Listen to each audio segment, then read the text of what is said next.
الحمد لله نحمده ونستعينه ونستغفره ونعوذ بالله من شرور أنفسنا وسيئات أعمالنا من يهده الله فلا مضل له ومن يضلله فلا هادي له وأشهد أن لا إله إلا الله وحده لا شريك له وأشهد أن محمدا عبده ورسوله يا أيها الذين آمنوا اتقوا الله حق تقاته ولا تموتن إلا وأنتم مسلمون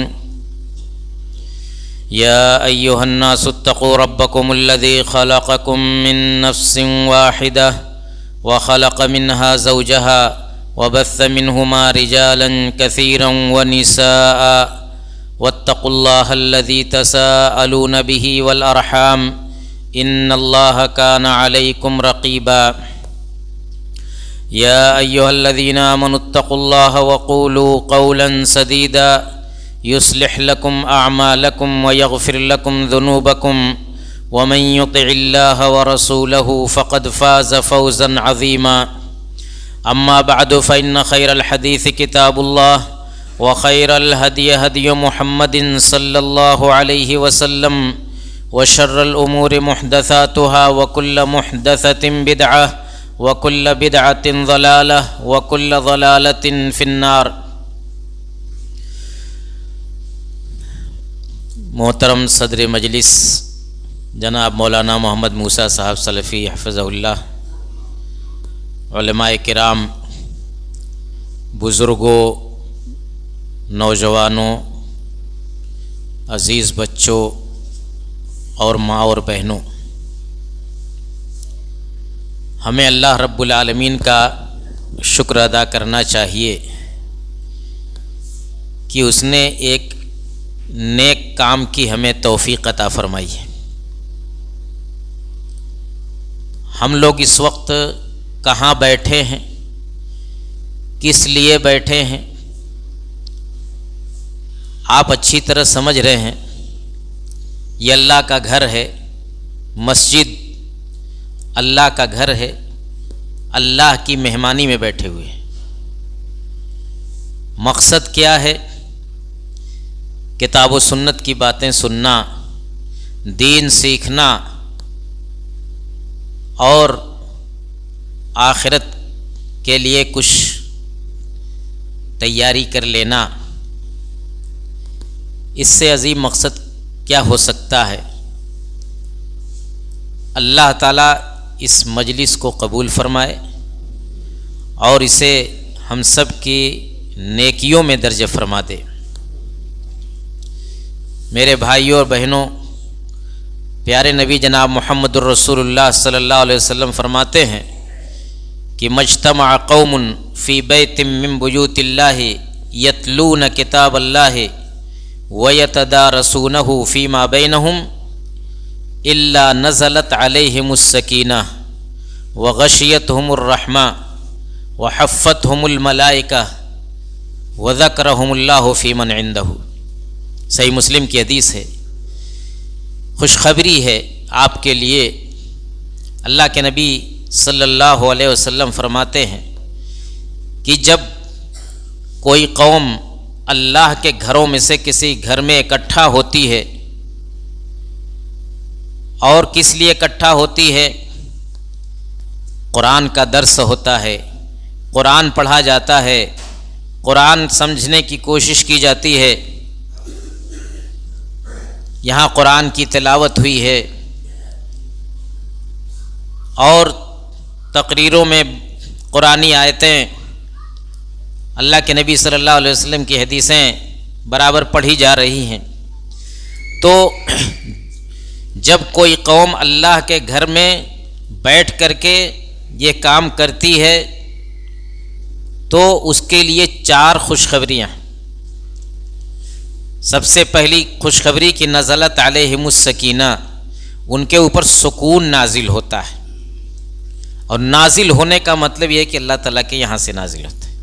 کتنی پرسکون مجلس ہے، کتنے اطمینان سے آپ لوگ یہاں تشریف رکھتے ہیں، کوئی گھبراہٹ نہیں، کوئی پریشانی نہیں، کوئی خوف نہیں، ایک طرح کی خوشی ہو رہی ہے کہ ہم ایک اچھے کام کے لیے بیٹھے ہیں، نیک کام کے لیے بیٹھے ہیں، اللہ کے گھر میں بیٹھے ہوئے ہیں، نزلت علیہم السکینہ وغشیتہم الرحمہ، رحمت ان کو ڈھانپ لیتی ہے ایسے لوگوں کو، وحفتہم الملائکہ، فرشتے گھیر لیتے ہیں ان کو، معمولی بات ہے، فرشتے گھیر لیتے ہیں، اور سب سے بڑی بات کہ وذکرہم اللہ فی من عندہ، اللہ تعالیٰ ان کا تذکرہ ان لوگوں سے کرتا ہے جو اللہ تعالیٰ کے یہاں ہیں۔ آپ کا تذکرہ کسی اخبار میں ہو یا نہ ہو، کسی میڈیا کے اندر ہو نہ ہو، لیکن اللہ تعالیٰ کے یہاں آپ کا تذکرہ ہو رہا ہے۔ اللہ تعالیٰ تذکرہ کرتا ہے اپنے پاس لوگوں سے، فرشتوں کے درمیان۔ سخت سردی کا موسم ہے، اس سردی میں بجائے آپ اپنے گھروں میں لحاف کے اندر، کمبل کے اندر گھس کر کے بیٹھنے اور آرام کرنے کے، آپ نے اس مجلس کو ترجیح دیا، یہاں بیٹھنے کو ترجیح دیا، یہ بہت بڑی نیکی ہے۔ سردی کا یہ موسم ہمیں یاد دلاتا ہے اللہ تعالیٰ کی قدرت اور اللہ تعالیٰ کی کاریگری کا۔ اللہ تعالیٰ نے یہ دنیا پیدا کیا تو اس کا نظام بھی اللہ تعالیٰ ہی چلاتا ہے۔ اس نظام کا ایک حصہ یہ ہے کہ اس نے دن بھی بنائی ہے، رات بھی بنائی۔ وَهُوَ الَّذِي جَعَلَ اللَّيْلَ وَالنَّهَارَ خِلْفَةً لِمَنْ أَرَادَ أَنْ يَذَّكَّرَ أَوْ أَرَادَ شُكُورًا، اللہ تعالیٰ نے دن اور رات دونوں بنایا، اور ایسا بنایا کہ ایک کے پیچھے ایک آتا ہے، دن ختم ہوتا ہے رات آتی ہے، رات ختم ہوتی ہے دن آتا ہے، برابر یہ سلسلہ چل رہا ہے۔ یہ کون چلا رہا ہے؟ اللہ تعالیٰ کا نظام ہے، اور ہم چونکہ اس کے عادی ہیں، دیکھ رہے ہیں کہ دن رات آ رہا ہے جا رہا ہے، لیکن ہم سمجھتے نہیں، غور نہیں کرتے کہ یہ کتنی بڑی نعمت ہے کہ اللہ تعالیٰ نے یہ نظام بنایا کہ دن بھی رہے، رات بھی رہے، دن کا اجالا بھی رہے اور رات کی تاریکی بھی رہے۔ دن کے اجالے میں ہم اپنی ضرورتیں پوری کریں، ہم محنت مزدوری کریں، رات میں آرام کریں۔ لمن اراد ان یذکر او اراد شکورا، اللہ تعالیٰ نے دن اور رات کو ایک دوسرے کے پیچھے لگایا ہے تاکہ جو نصیحت حاصل کرنا چاہے وہ نصیحت حاصل کرے، جو شکر ادا کرنا چاہے اللہ کا شکر ادا کرے۔ آپ غور کیجئے کہ اگر صرف رات ہی رات ہوتی یا صرف دن ہی دن ہوتا، رات نہ ہوتی، تو کیا صورتحال ہوتی؟ قرآن میں اس کو بھی اللہ تعالیٰ نے ذکر کیا ہے، قل ارائیتم ان جعل اللہ علیکم اللیل سرمدا الی یوم القیامہ من الہ غیر اللہ یاتیکم بضیاء افلا تسمعون، کہ نبی آپ ان سے پوچھئے کہ بتلاؤ اگر اللہ تعالیٰ تمہارے اوپر رات ہی کو مسلط کرتا، رات برابر کر دیتا، ہمیشہ کے لیے رات ہی رہتی، قیامت تک صرف رات رہتی، تو اللہ کے علاوہ کون معبود ہے جو تم کو دن لیا کر کے دیتا؟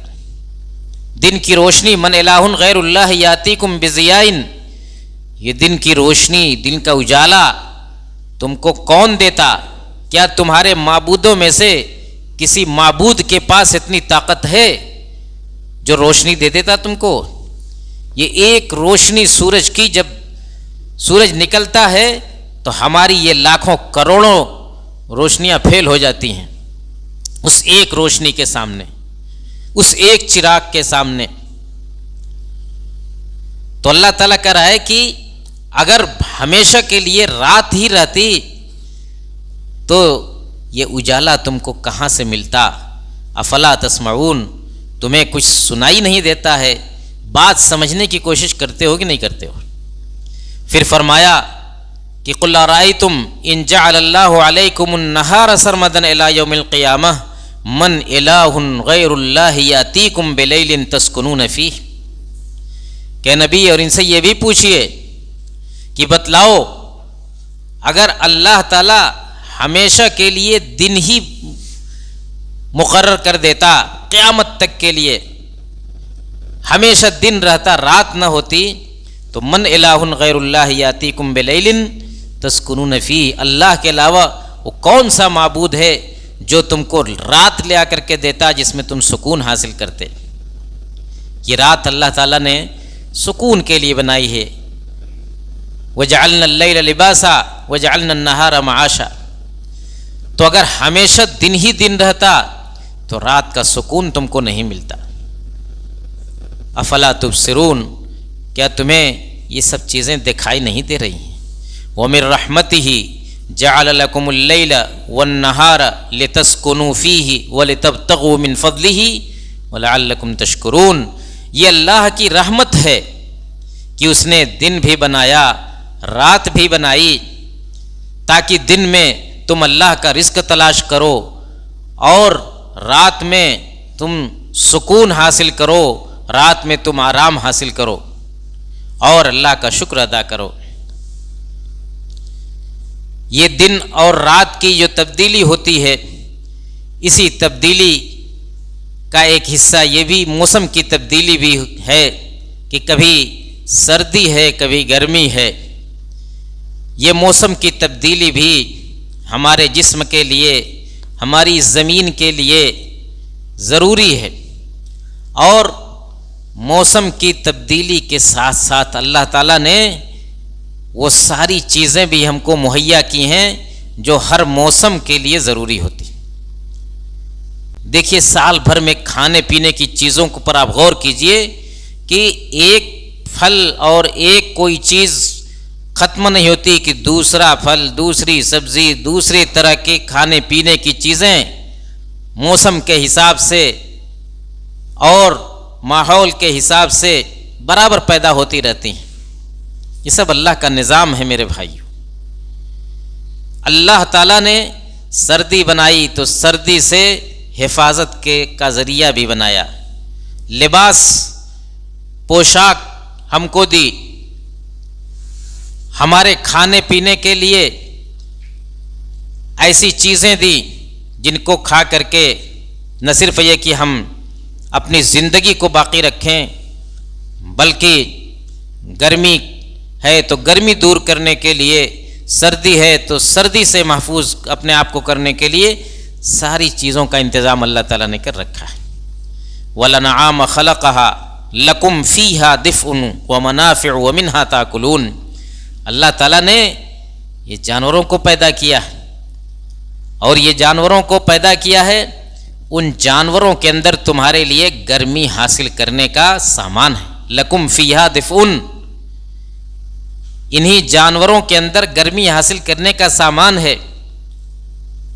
ان کے اون سے، ان کے بالوں سے تم کمبل بناتے ہو، تم سویٹر بناتے ہو، پہنتے ہو، اوڑھتے ہو، گدے بچھاتے ہو، رضائیاں بناتے ہو، یہی سب تو گرمی حاصل کرنے کا ذریعہ ہے۔ اور بھی بہت سارے فوائد رکھے ہیں اللہ تعالیٰ نے ان جانوروں کے اندر۔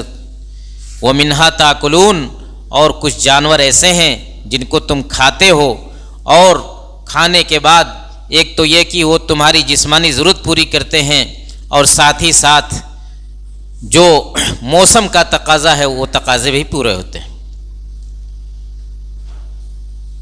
ایک جگہ فرمایا کہ وَاللَّهُ جَعَلَ لَكُم مِّمَّا خَلَقَ ظِلَالًا وَجَعَلَ لَكُم مِّنَ الْجِبَالِ أَكْنَانًا وَجَعَلَ لَكُم سَرَابِيلَ تَقِيكُمُ الْحَرَّ وَسَرَابِيلَ تَقِيكُم بَأْسَكُم،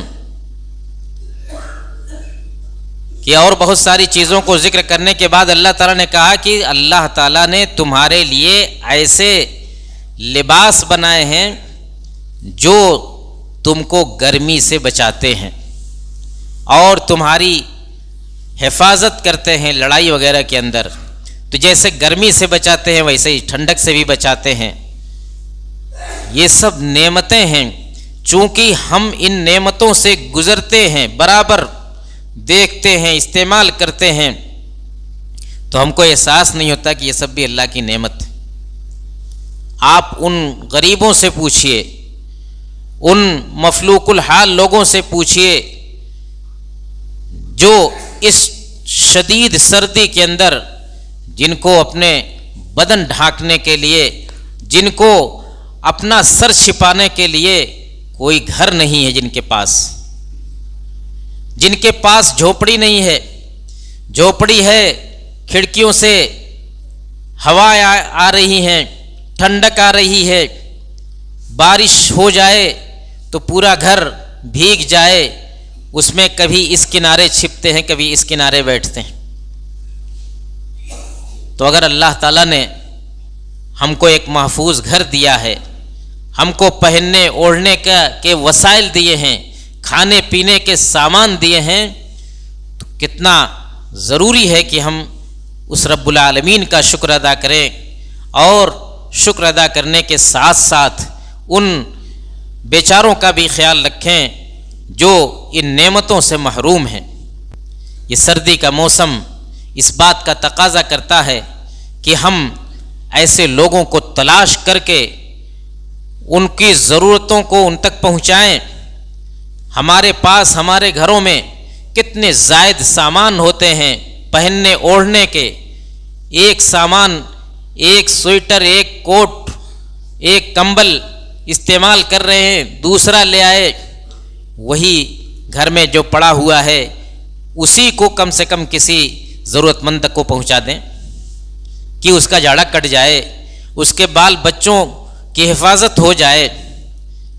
ہم میں سے ہر شخص کے پاس ایسے پہننے اوڑھنے کے سامان رہتے ہیں، لازماً رہتے ہیں، جو اب وہ استعمال نہیں کرتا۔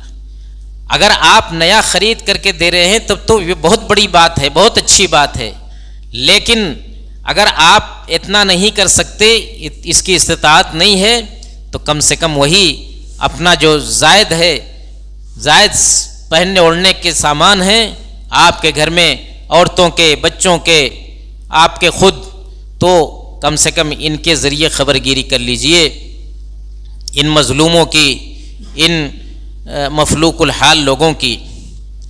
آپ جانتے ہیں کہ جگہ جگہ بہت ساری مقامات پر نوجوانوں نے اس کا انتظام کر رکھا ہے، نیکی کی دیوار کا پوسٹر لگا کر کے یہ وہاں اعلان لکھ رکھا ہے کہ اگر آپ کے پاس زائد کپڑے وغیرہ ہوں تو یہاں لے آ کر کے رکھ جائیے، اور اگر آپ کو ضرورت ہے کپڑوں کی تو یہاں سے لے جائیے۔ تھوڑی سی جگہ بنا لیا اور رکھ دیا، وہاں انتظام کر دیا کہ جس کے پاس جو زائد چیز ہے، کپڑے، لتے، کمبل یا جو بھی چیز اس طرح کی جاڑے کے موسم میں استعمال کرنے کی، وہاں لے آ کر کے رکھ دیجئے۔ جو ضرورت مند ہے وہ وہاں سے آ کر کے لے لے، اس کو کسی طرح کی خفت کا سامنا نہ ہوگا اور اس کا کام بھی چل جائے گا۔ اس طرح کے سماجی کام ایک طرف تو اللہ کا شکر بھی ہم اس کے ذریعے ادا کر سکتے ہیں، اور دوسری طرف اپنے جیسے انسانوں کی، اپنے بھائیوں کی مدد بھی کر سکتے ہیں۔ میرے بھائیوں، سردی کے اس موسم میں کچھ شرعی مسائل بھی ہمارے سامنے آتے ہیں، خاص طور سے پنج وقتہ نماز کا معاملہ، کہ ہر نماز کے لیے آپ جانتے ہیں کہ وضو کرنا ضروری ہوتا ہے، اور وضو پانی سے کیا جاتا ہے، پانی ٹھنڈا ہوتا ہے، تکلیف ہوتی ہے، انسان سوچتا ہے کہ میں ٹھنڈے پانی سے وضو کروں گا، ہمت نہیں پڑتی اس کی، لیکن اللہ کے لیے وہ کرتا ہے۔ اس تعلق سے ہمیں معلوم ہونا چاہیے کہ شریعت نے ہم کو یہ اجازت دی ہے۔ آپ جانتے ہیں کہ ایک وضو سے ایک سے زائد نمازیں پڑھی جا سکتی، ہر نماز کے لیے وضو کرنا ضروری نہیں۔ ضروری یہ ہے کہ آپ نماز کے وقت باوضو ہیں۔ آپ نے عصر کا وضو کیا، اگر آپ کا وضو مغرب میں باقی ہے تو آپ کو دوبارہ وضو کرنے کی ضرورت نہیں ہے. عشاء میں باقی ہے، عشاء تک باقی ہے، اسی عصر کے وضو سے یا مغرب کے وضو سے آپ عشاء کی نماز پڑھ سکتے ہیں. اس میں کچھ بہت زیادہ تردد کرنے کی ضرورت نہیں ہے. اگر آپ کو نہیں یاد آ رہا ہے کہ ہمارا وضو ٹوٹا ہے تو اصل یہی کہ آپ کا وضو برقرار ہے. ایک قاعدہ ہے کہ الیقین لا یزول بالشک، کہ جو چیز یقینی ہے وہ شک کی وجہ سے ختم نہیں ہو جاتی.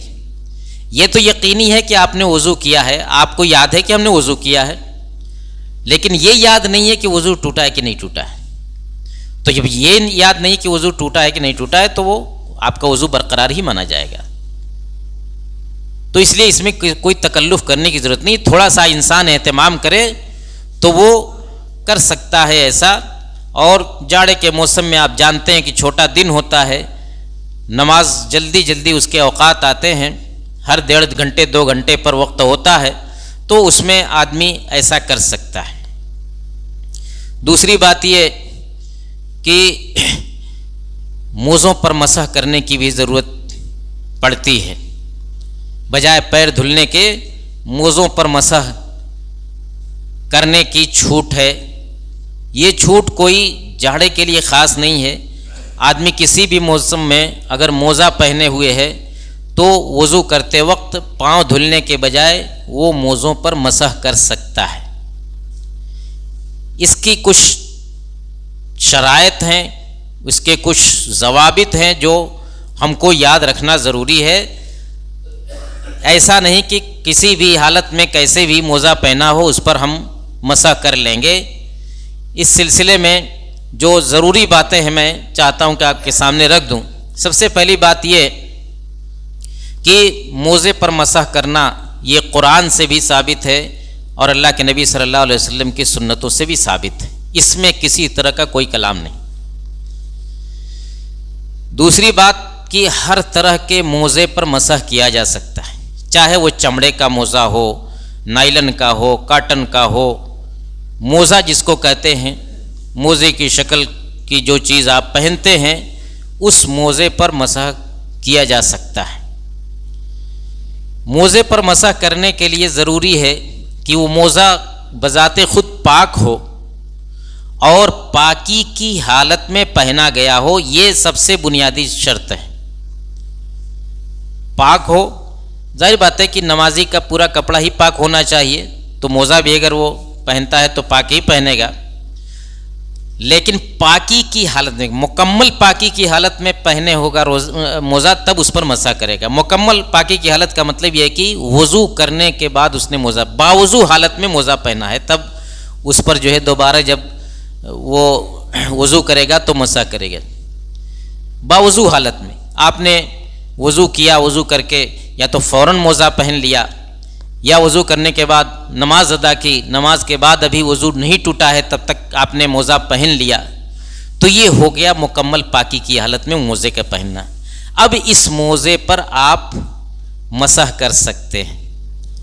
لیکن اگر ویسے ہی موزہ پہن لیا، باوضو حالت میں نہیں تھے، کسی ضرورت کے تحت اٹھے اور موزہ پہن کر کے چلے گئے، اب اس کے بعد اگر آپ کو وضو کرنا ہے تو اس میں آپ مسح نہیں کر سکتے. موزہ نکال کر کے پیر دھلنا پڑے گا جیسے عام حالت میں دھلتے ہیں. تو یہ سب سے بنیادی چیز ہے. دوسری بات یہ کہ کتنی دیر تک، کب تک مسح کر سکتے ہیں موزے پر، موزے پر کتنی بار مسح کر سکتے ہیں. اس سلسلے میں شریعت کی جو تعلیم ہے، اللہ کے نبی صلی اللہ علیہ وسلم کی حدیثوں میں اس تعلق سے میں جو بتلایا گیا وہ یہ کہ مقیم حال آدمی کے لیے 24 گھنٹے یعنی 1 دن اور 1 رات، اور مسافر کے لیے 72 گھنٹے یعنی 3 دن اور 3 رات تک موزے پر مسح کرنا جائز ہے. مقیم یعنی جیسے گھر پر ہے آدمی، کہیں سفر میں نہیں ہے جیسے کہ عام طور پر رہتا ہے، تو وہ 1 دن اور 1 رات تک جب بھی وضو کرے گا موزے پر مسح کر سکتا ہے. 1 دن 1 رات گزر جائے، 24 گھنٹہ گزر جائے، تب اس کے بعد اس کو پھر وہ موزہ نکال کر کے وضو کرنا ہے تو موزہ نکال کر کے پیر دھلے گا اور پھر اس کے بعد تب دوبارہ اس پر مسح کرے گا۔ تو یہ 24 گھنٹہ یا 72 گھنٹہ شروع کہاں سے ہوگا؟ اس میں ہمیں یہ یاد رکھنا ہوگا کہ جب پہلی مرتبہ موزے پر مسح کریں گے تو وہاں سے 24 گھنٹہ یا 72 گھنٹہ جوڑیں گے۔ جب موزہ پہنا وہاں سے نہیں جوڑیں گے، جس وقت موزہ پہنا وہاں سے 24 گھنٹہ نہیں جوڑیں گے، جب پہلی مرتبہ مسح کریں گے تو وہاں سے 24 گھنٹہ جوڑیں گے۔ مثال کے طور پر آپ فجر کے وقت اٹھے، آپ نے فجر کی نماز ادا کی، باوضو حالت میں ہیں اور آپ نے موزہ پہن لیا۔ اب پھر آپ دوبارہ کب وضو کریں گے؟ ظہر کی نماز ادا کرنے کے وقت۔ اب جب ظہر کی نماز ادا کریں گے تو چونکہ آپ نے شرط کے مطابق موزہ پہنا ہے، یعنی مکمل وضو کر کے ہی موزہ پہنا ہے، تو اب آپ اس موزے پر مسح کر سکتے ہیں۔ یہ کیا ہوا؟ پہلی مرتبہ مسح کرنا ہوا۔ اب یہاں سے 24 گھنٹہ جوڑا جائے گا۔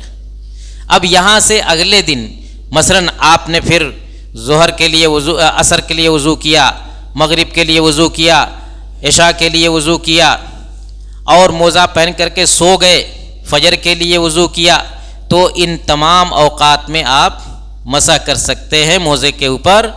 اگر نکالا نہیں ہے موزہ، جب ظہر کا وقت آئے گا دوبارہ تب 24 گھنٹہ آپ کا ہو جائے گا۔ اب اس کے بعد پھر آپ موزہ نکال کر کے تب مکمل وضو کریں گے اور موزہ پہنیں گے۔ اگر مقیم ہیں تو 24 گھنٹے کے لیے اور مسافر ہیں تو 72 گھنٹے کے لیے۔ موزے پر مسح کرنے کی شکل کیا ہے، طریقہ کیا ہے؟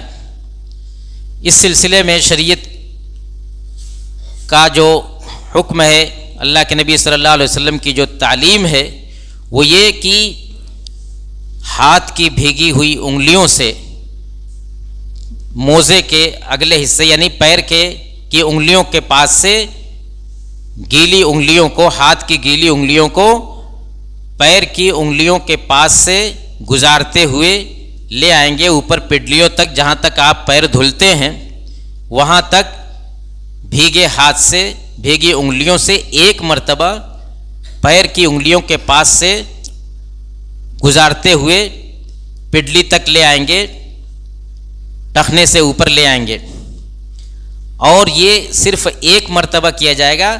داہنے ہاتھ کو داہنے پیر کے لیے، بائیں ہاتھ کو بائیں پیر کے لیے آپ استعمال کریں۔ اگر اس میں کچھ ادھر ادھر ہو گیا تو بھی اس سے کوئی فرق نہیں پڑے گا، لیکن طریقہ یہی ہے کہ ہاتھ کی بھیگی ہوئی انگلیوں سے اس طریقے پر وضو کیا، مسح کیا جائے اور صرف موزے کے اوپری حصے پر مسح کیا جائے گا۔ جب پاؤں دھلتے ہیں تو پورا پاؤں دھلتے ہیں، نیچے اوپر دائیں بائیں سب، لیکن مسح کا جو طریقہ ہمارے نبی صلی اللہ علیہ وسلم نے بتلایا ہے وہ یہی کہ صرف اوپری حصے پر مسح کیا جائے گا، وہ بھی ایک ایک مرتبہ کیا جائے گا۔ دھلنا جب ہوتا ہے تو 1 مرتبہ، 2 مرتبہ، 3 مرتبہ تک دھلا جاتا ہے جیسی ضرورت ہو، لیکن مسح کرنے میں صرف 1 مرتبہ مسح کرنا کافی ہوگا۔ تو یہ ہے موزے پر مسح کرنے کا صحیح طریقہ اور اس کی یہ شرائط۔ ظاہر بات ہے کہ ان چیزوں کا علم اگر ہمیں نہ رہے گا تو یا تو ہم لا علمی میں غلط طریقے سے وضو کریں گے، مسح کریں گے، اور ظاہر بات ہے کہ وضو کے بغیر نماز نہیں ہوتی۔ اگر ہمارا وضو صحیح نہیں ہوگا تو نماز نہیں ہوگی۔ تو اس لیے وضو کیسے صحیح ہوگا اور مسح کی کس طریقے سے مسح کیا جائے کہ ہمارا مسح صحیح ہو، اس کا ہمیں خیال رکھنا چاہیے اور اس کی جانکاری رکھنی چاہیے کہ تاکہ کہ ایسا نہ ہو کہ ہم غلطی کرتے رہیں، برابر نماز ہی پڑھتے رہیں اور غلطی بھی کرتے رہیں، ہمارا وضو صحیح نہیں ہو۔ اسی طریقے سے تیمم کی بھی ضرورت پڑتی ہے۔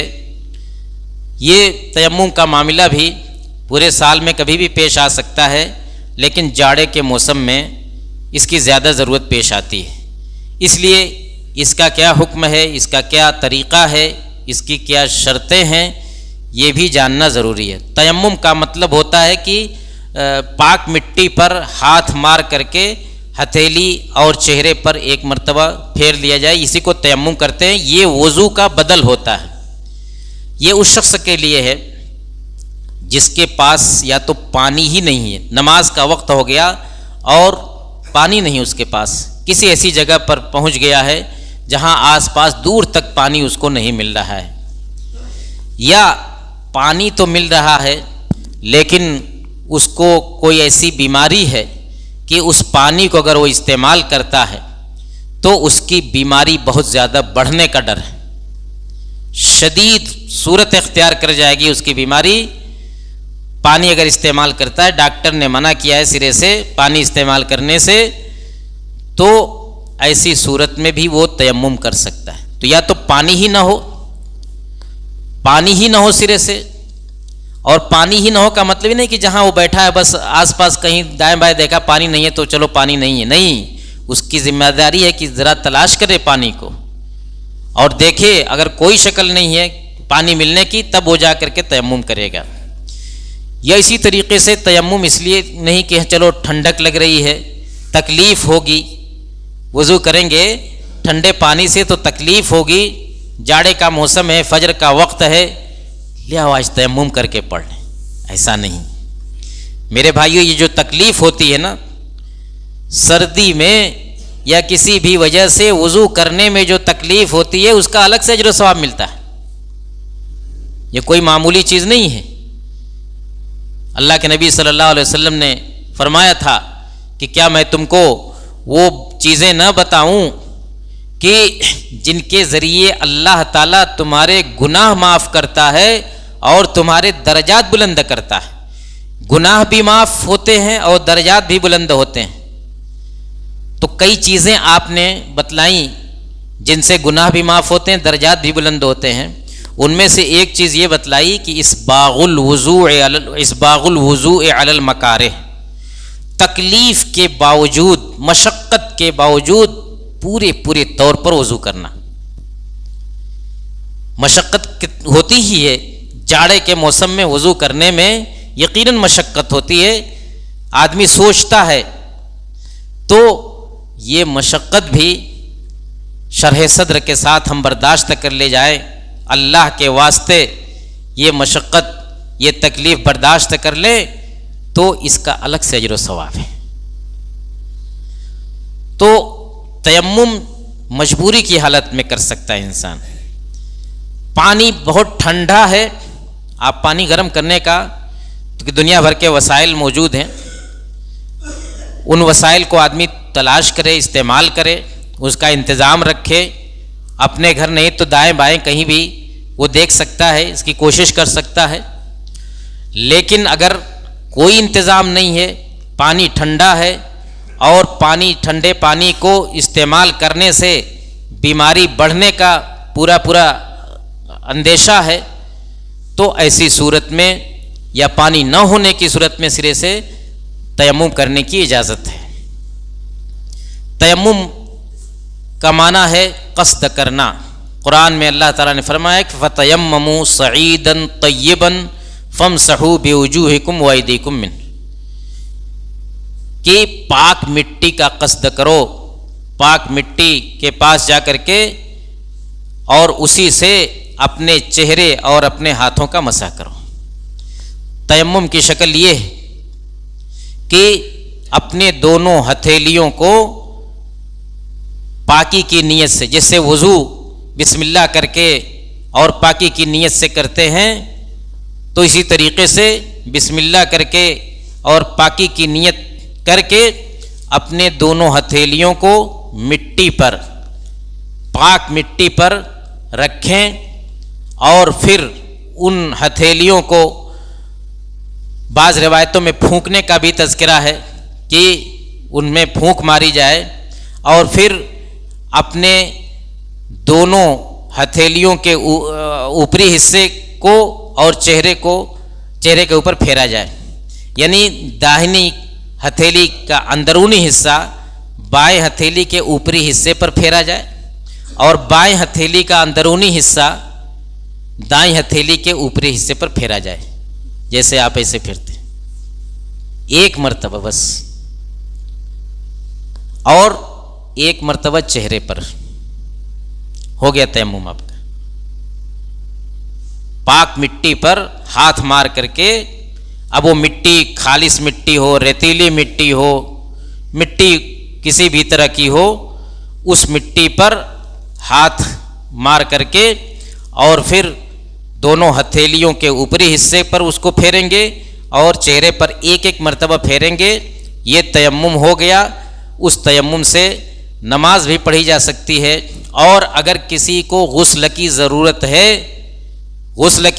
ہے، جنوبی آدمی ہے اور اس کا بھی یہی معاملہ ہے کہ یا تو وہ پانی نہیں پا رہا ہے غسل کرنے کے لیے، یا پانی تو پا رہا ہے لیکن اگر اس پانی کو وہ استعمال کر لے غسل کے لیے تو وہ بیمار ہو سکتا ہے یا اس کی زندگی خطرے میں پڑ سکتی ہے۔ پانی گرم کرنے کا کوئی اس کے پاس ذریعہ نہیں ہے اور نہ کہیں سے گرم پانی ملنے کا، تو ان تمام حالتوں میں، ان تمام مجبوری کی حالتوں میں آدمی تیمم کر سکتا ہے اور تیمم کر کے نماز پڑھ سکتا ہے۔ اور دوسری چیزیں جیسے خانہ کعبہ کا طواف ہے جس کے لیے پاکی ضروری ہے، اور بھی دوسری جو عبادتیں ہیں وہ ساری عبادتیں انسان کر سکتا ہے۔ البتہ یہ ضروری ہے کہ جیسے ہی وہ عذر دور ہو تو پھر دوبارہ نماز پڑھنا ہے یا عبادت کوئی بھی کرنی ہے تو پھر معمول کے مطابق پانی سے وضو کر کے ہی نماز پڑھیں گے۔ مثلا پانی نہ ہونے کی وجہ سے اگر آدمی نے تیمم کیا ہے، تیمم کر کے نماز پڑھی ہے، تو اس کے بعد والے وقت میں اس کو پانی مل گیا تو اب وہ اس تیمم سے کام نہیں چلائے گا جو تیمم کیا تھا، بلکہ اب وہ پانی سے وضو کر کے ہی نماز پڑھے گا، یا غسل کرنے کی حاجت تھی تو غسل کر کے ہی نماز پڑھے گا۔ یہ تیمم کی شکل ہے اور یہ تیمم کا طریقہ ہے اور اس کے یہ اصول و ضوابط ہیں۔ اللہ تعالیٰ نے ہمیں ہر طرح کی آسانی دی اس دین کو۔ ان ھذا الدین یسر، اللہ کے نبی صلی اللہ علیہ وسلم فرماتے ہیں کہ یہ دین بڑا آسان ہے، اور قرآن کے اندر اللہ تعالیٰ نے فرمایا کہ ما جعل علیکم فی الدین من حرج، اللہ تعالیٰ نے دین کے اندر کوئی تنگی، کوئی حرج نہیں رکھا ہے۔ جہاں بھی کوئی تکلیف کی چیز آتی ہے تو فوراً شریعت کی طرف سے وہاں آسانی پیدا کر دی جاتی ہے۔ کھڑے ہو کر کے نماز پڑھنا ضروری ہے۔ اگر کھڑے ہونے کی استطاعت نہیں ہے، آدمی کو کھڑے ہونے کی استطاعت نہیں ہے، تو وہاں فوراً گنجائش آ جاتی ہے، شریعت کی آسانی پیدا ہو جاتی ہے۔ صلی قائما فإن لم تستطع فقاعدا فإن لم تستطع فعلى جنب، کھڑے ہو کر کے نماز پڑھو۔ حدیث ہے اللہ کے نبی صلی اللہ علیہ وسلم کی، کھڑے ہو کر کے نماز پڑھو۔ اگر کھڑے ہونے کی استطاعت نہیں ہے تو بیٹھ کر کے نماز پڑھو، بیٹھنے کی استطاعت نہیں ہے تو پہلو کے بل لیٹ کر کے نماز پڑھو۔ تو لا یکلف اللہ نفسا الا وسعها، اللہ تعالیٰ ہر نفس کو اس کی طاقت کے مطابق ہی ذمہ داری دیتا ہے۔ تو یہ اللہ تعالیٰ کا کرم ہے کہ اس نے ہر طرح سے ہم کو سہولتیں فراہم کی ہیں، آسانیاں فراہم کی ہیں۔ روزے میں اگر کوئی بیمار پڑ گیا تو وہ روزہ چھوڑ دے، اور بیماری کی وجہ سے اس کو روزہ رکھنے میں مشقت ہو رہی ہے تو روزہ چھوڑ کر کے بعد میں اس کو پورا کر لے۔ سفر میں ہے، مشقت ہو رہی ہے تو سفر میں روزہ چھوڑنے کی گنجائش ہے، البتہ بعد میں اس کو پورا کرے گا۔ اس طرح سے جتنے بھی شریعت کی جتنی بھی ذمہ داریاں اور جتنے بھی اعمال ہیں، ہر ایک کے اندر آسانی کا پہلو اللہ تعالیٰ نے ہمارے لیے رکھا ہے، تاکہ ہم ہر حال میں اللہ کی عبادت کرتے رہیں اور ہر حال میں ہم اللہ کو یاد کرتے رہیں۔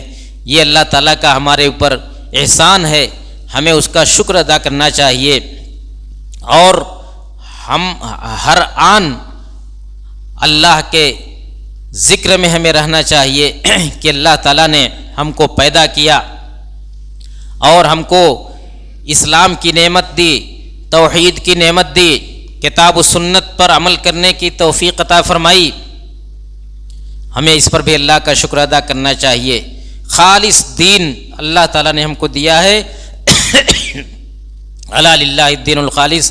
وہ خالص دین کیا ہے میرے بھائیوں؟ کتاب اللہ اور سنت رسول اللہ صلی اللہ علیہ وسلم۔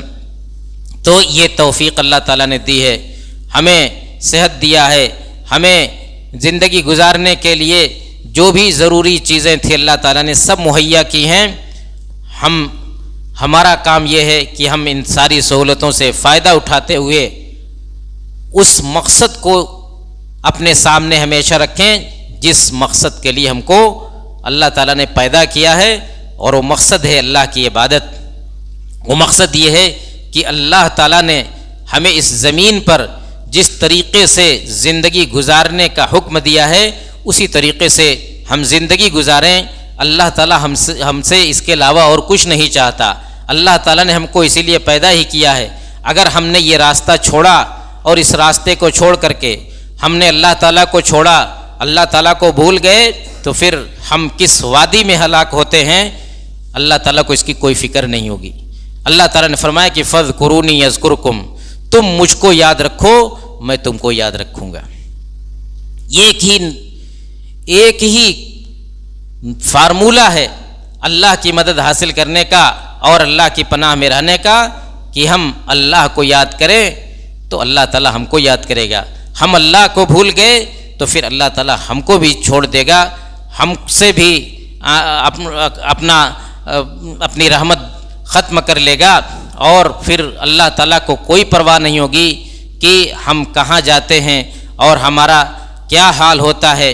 آج ہم اپنے وطن عزیز کے اندر جن حالات سے گزر رہے ہیں، یہ حالات میرے بھائیوں ہم سے تقاضا کرتے ہیں کہ ہم اپنا ناطہ اس رب سے جوڑیں جس نے ہماری حفاظت کا وعدہ کیا ہے۔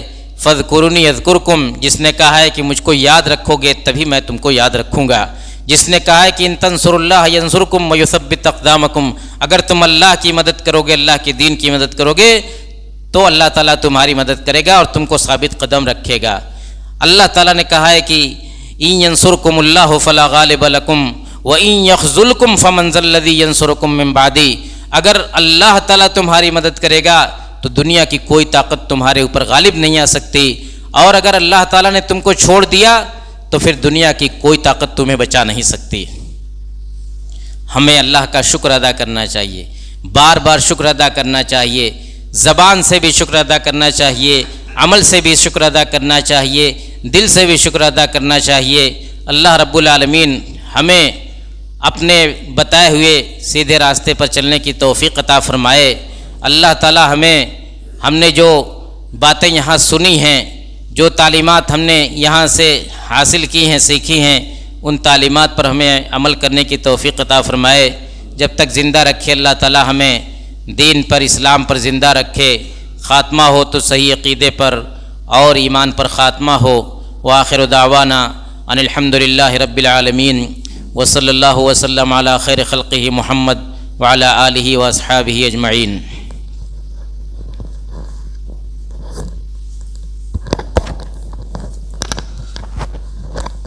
جزاکم اللہ خیر و احسن الجزا۔ قبل اس کے کہ اس مجلس کے صدر کے حضور جایا جائے